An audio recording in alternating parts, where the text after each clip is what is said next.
What a show, ladies and gentlemen. AEW All In does it again in 2024. Just a fantastic 4-hour wrestling show here. What more can I say? Let's run down the card. Honestly, it was just an amazing show. A lot of good stuff, and AEW opened up a lot of new doors with a bunch of new champions behind them. So let's start with our opening match, which was a London ladder match for the AEW Trios World Championship. I gotta say, my pick going into this was the House of Black, who I believe deserve to have another run with these trios championships.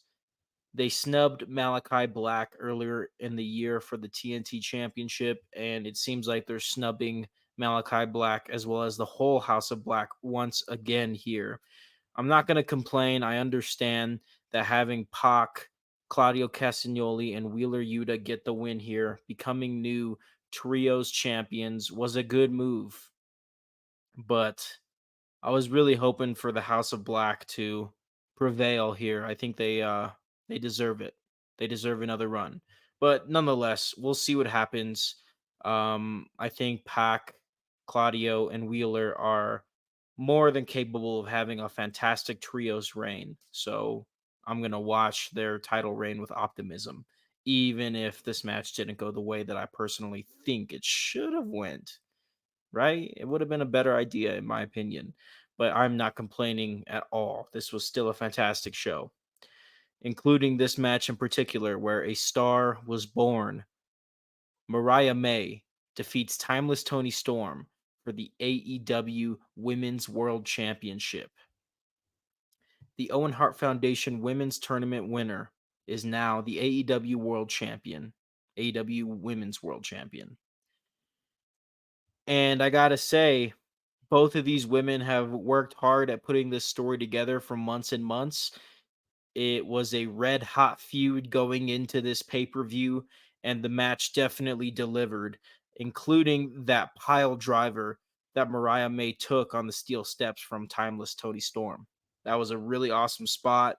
Busted Mariah May right up. She was bleeding all over the place. And she goes ahead and she wins the AEW World Championship. And I think that Mariah May has the potential to be a fantastic women's world champion. We'll just have to see how they book her. I'm sure they'll do fine. Nonetheless, man, I think that Timeless Tony Storm has spent the past several months rebuilding that prestige in that AEW Women's World Championship, and now the ball is in Mariah May's court. Will she run with it? Will she keep this title as a must watch championship? I think she can do it. Will she do it? We'll let time tell that story. Our third match is Hook versus Chris Jericho for the FTW Championship.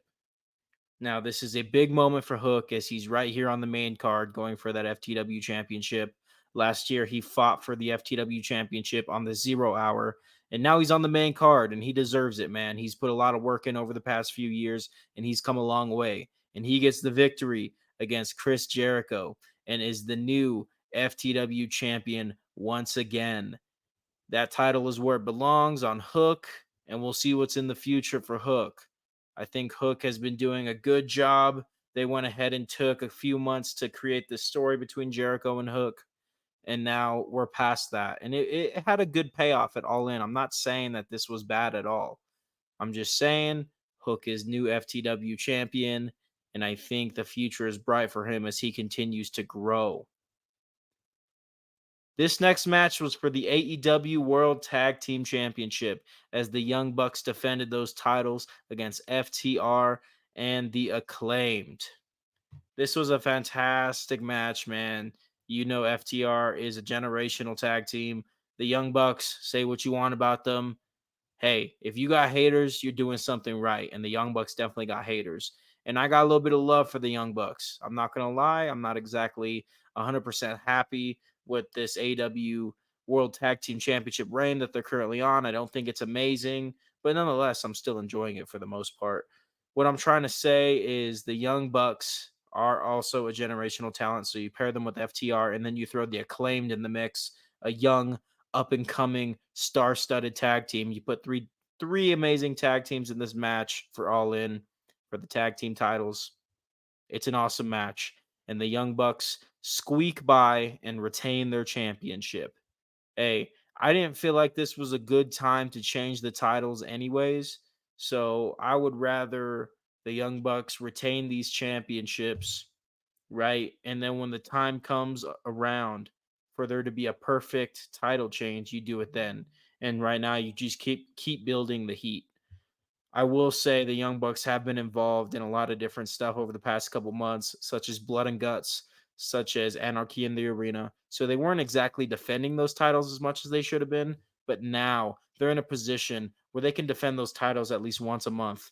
No more Blood and Guts, no more Anarchy in the Arena. The Young Bucks can just do their thing and definitely solidify this current tag team title run of theirs as a good one. After the match, the grizzled young veterans came and came. I don't know where that came from. After the After the Young Bucks retain these AEW World Tag Team Championship titles, the grizzled young veterans came to have a face-off with the Bucks. So we will see. We have the Forbidden Door coming up in May 2025, and they'll be back in Wembley Stadium. You can do a slow build between the Young Bucks and the grizzled young veterans, who are UK's top tag team, in my opinion. If not the UK's top tag team, then one of the top tag teams in the UK. The grizzled young veterans, since leaving WWE, have gone on to be fantastic. So I'm excited to see if they are going to feud with the Young Bucks immediately or if they're going to do a slow build to May of 2025, Forbidden Door, Wembley Stadium. We'll see what happens. Nonetheless, man, they show up here in AEW, and I like that. They've been in Rev Pro lately. The AEW comes to the UK, so you have the grizzled young veterans defend their turf, get territorial, show up at that Wembley Stadium show, and confront the Young Bucks, the World Tag Team Champions of AEW. Yeah, man. Like I said, this match was a good match. I don't really care for the current tag team title run that the Bucks are on, but I also don't think that the Acclaimed or FTR getting the titles tonight would have been good by any means. So I think right now it's up to the Young Bucks to start centralizing their TV time around those championships a little bit more, which they have begun to do. I will admit they have. Yeah. So yeah, let's move on. We then had the Casino Gauntlet Battle Royal, squeezing everybody in that was didn't have room on the card into this gauntlet match. Did I say Battle Royal? I just meant Casino Gauntlet match. I'm sorry. We had Nigel McGuinness return to the ring, which was crazy, crazy. I was not expecting to see that. And then AEW went ahead and one upped themselves by debuting Ricochet in this match. Ricochet was written off WWE television after he didn't re sign his contract. And it's been rumored for the past week that he signed a multi year deal with AEW. This, of course, is confirmed with the debut of Ricochet in this Casino Gauntlet match. And I gotta say, Ricochet is right where he needs to be, man. Ricochet is going to excel in All Elite Wrestling. I'm excited to see what he does. The sky is the limit for him. And I think he can literally be an AEW world champion if they build him up right. I'm not going to say that that's going to happen. I'm not going to say that I'm expecting that to happen. But if they want to do that, and I think there's potential for that, they can do that. Nonetheless, man, this Casino Gauntlet match has a ton of people come in. It's a humongous gauntlet match, and Christian Cage ends up getting the victory here. I gotta say, I definitely expected Hangman Page to get the victory here, and I do think he would have been the best pick, in my opinion, as he has a history in the ring with Bryan Danielson and then has a storyline history with Swerve Strickland from last year, right? So if you have Hangman Adam Page win this Casino Gauntlet match, he's either going to face Swerve Strickland, where the story's already there, or he's going to face Bryan Danielson once again. And they've put on fantastic matches over the years. So, yeah, I kind of wish Hangman Page won this. I know Christian Cage delivers, so I'm not exactly complaining once again, but it was definitely an interesting pick to see Christian Cage win this Casino Gauntlet match. Even having newcomer Ricochet win this would have been good. Just put him right in a championship match. Even if he doesn't win, like he could still have a good showing. I think there were a lot better options opposed to Christian Cage, But nonetheless, man, everything happens for a reason. I'm sure the world championship match with Christian Cage will be fine, will be good, will be great, even. So I'm not trying to complain here. I'm just saying there were better options, in my opinion. We then move on. MJF defends the AEW American Championship against Will Ospreay. We see Osprey get hit with the title, and then MJF hits the brainbuster, and that's one of the first false finishes in this match. This match had a lot of false finishes. You guys know how AEW goes. Not as many as the main event, spoiler alert, but there were a ton, and they were very interesting. I think the pacing of this match between Osprey and MJF might have been the best match of the night, to be honest. If not the main event, then maybe this one, because I do think Osprey and MJF really did deliver here. They really did, right? You had the return of Daniel Garcia to mess with MJF to distract him, and then Will Osprey to regain the international championship hits the Tiger Driver 91. A movie hasn't hit since his match with Daniel. Oh my God. A move he hasn't hit since his match with Brian Danielson. I really botched that. A move he hasn't a move he hasn't hit since his match with Brian Danielson. Will Ospreay hits the Tiger Driver 91 to get the finish against MJF here. And he is once again the international champion. I think that this is a good move here. Will Ospreay in the AEW post-show media scrum ends up saying that he wants to go to Arena Mexico sometime soon. So I'm excited to see that. And yeah, all is well, man. Will Ospreay is a good international champion. It's good to see that title come back home. We have got 3 more matches here, guys. This was a 4-hour show, but it was a good show. Mercedes Monet defended the TBS championship against Dr. Britt Baker, DMD. And I got to say, this was another solid match that delivered here. Mercedes Monet is a fantastic women's wrestler, and so is Dr. Britt Baker. I know her name has been in the pro wrestling news negatively over the past few weeks as she's had some backstage drama. But don't forget, Dr. Britt Baker, DMD, is a fantastic women's wrestler. And her and Mercedes Monet have a fantastic wrestling match tonight. And it looks like Mercedes Monet retains that TBS championship. All good. She just won the belt. I think she's going to have a fantastic dominant reign with it before she goes for that AEW Women's World Championship in the future. Really good match here. Seriously, this was just textbook. The second to last match of the night, surprisingly, was Jack Perry taking on Darby Allin in a coffin match for the TNT Championship. And you know, Darby Allin, he's crazy. He comes to the ring and he has thumbtacks attached to his face already, right? Looks like something out of a scary movie. Darby is nuts, man, and so is Jack Perry. These guys are going to have a classic match, and that they do. They have a pretty solid match. Maybe classic is an overstatement. I think they did fine. They had a real glass spot, right? Jack Perry turns a bag over and dumps out real glass onto the wrestling mat and gets suplexed into it. And then we also have Darby Allin almost being put on fire by the Elite. Jack Perry does retain the TNT Championship here, handing Darby Allin his first loss in a coffin match.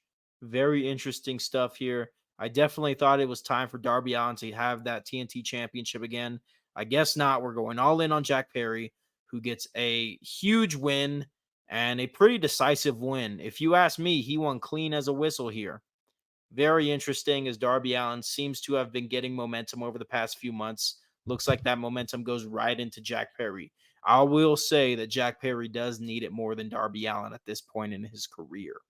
Nonetheless, we will see what's in store for Darby Allin and see if AEW and Tony Khan have it in them to rebuild Darby Allin's momentum, because I do think that Darby Allin losing this coffin match, which is basically his stipulation, took the wind out of his sails a little bit. And that's okay. You can do that.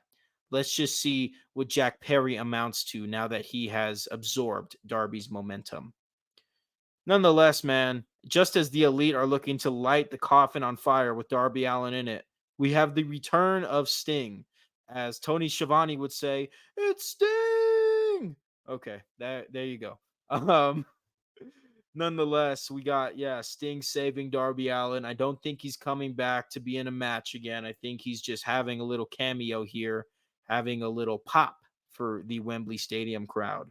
So Jack Perry retains the title, hands Darby his first loss in a coffin match, and we'll see what happens, man. I know the Elite continue to have all the gold in AEW with Okada as the Continental Champion, Jack Perry as the TNT champion, and then, of course, the Young Bucks as the World Tag Team champions. You want to keep that going? That's fine. AEW has a shit ton of championships, anyways. So let's move on to the main event here, guys. I know this video is getting pretty long. I don't mean to make long videos. I'm just trying to get better at talking on the spot, get better at talking live, get better at this sort of practice. So that is why my videos can be long sometimes.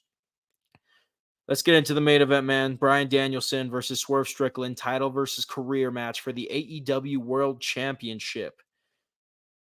We had some crazy stuff, man. Swerve was in his heel aura as he hit a Death Valley driver onto the ring bell. How do I say this? Bryan Danielson's head hit the freaking ring bell on a Death Valley driver on the side of the ring. Very interesting stuff. Danielson was cut up. Danielson took his licks in front of his young children. If I was a young child watching my father go through that, I'd be pretty scarred. But it looks like Birdie and Buddy Danielson are just fine. So I'm glad, and I'm glad they got to enjoy their father in a wrestling match ringside. It looked like they had a good time, besides, the trauma of watching your father in pain like that. We had a crazy spot where Swerve no sold the Psycho knee, right? Bryan Danielson hit his finishing move, the Psycho knee, and Swerve straight up no sold it, man. That was a huge pop. We had Hangman Adam Page even get involved to distract Swerve Strickland. That's pretty much what led to Bryan Danielson getting the win. That's just called protecting your stars. That's all good. I'm sure we'll have a high caliber match between Swerve Strickland and Hangman Adam Page soon enough, and hopefully Swerve wins it because I'm a huge Swerve fan. And then nonetheless, man, we do get Swerve tapping out here. Daniel Bryan, I'm sorry. I hate when I do that. Bryan Danielson.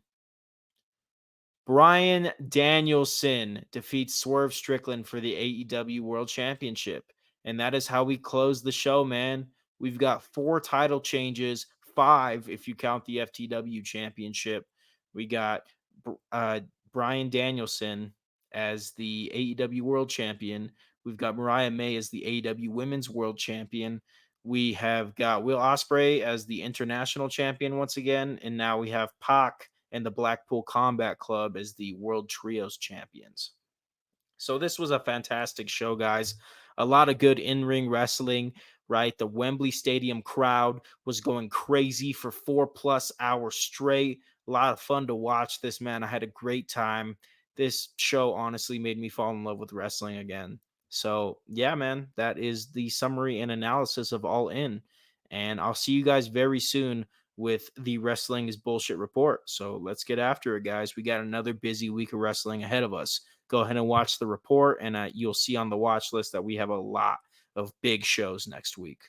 So we get no breaks here, but who are we to complain? Because these promotions are doing a fantastic job with the world of professional wrestling right now, including AEW. All right. I'll talk to you guys later.